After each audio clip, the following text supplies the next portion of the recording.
everybody, again welcome back to our channel. Today also we have brought you another video, and in this video I will be showing you how you can simply go ahead and access the quiet mode there in your Instagram. But before we start with our video, please do make sure to like our video, subscribe our channel, and yes, without any further delay, let's step into our video. So if you want to do so, first of all, let's go open our search bar. I would like to show you something, guys. So as you can see, the availability section, right?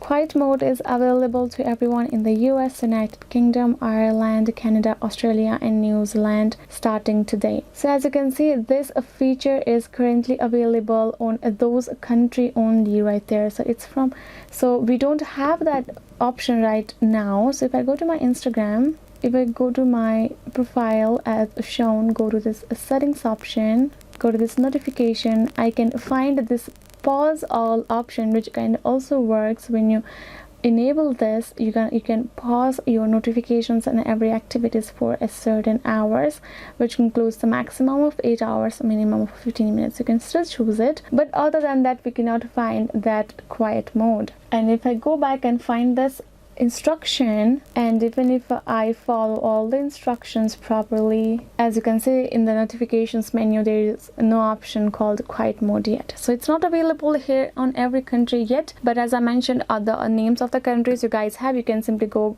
to your Instagram, go to your notification, and you will be able to find that quiet mode right there, and it's gonna look like that. So yes guys, this is how you can simply do it. I hope this video was helpful, and yes, thank you so much for watching. I'll see you guys next time.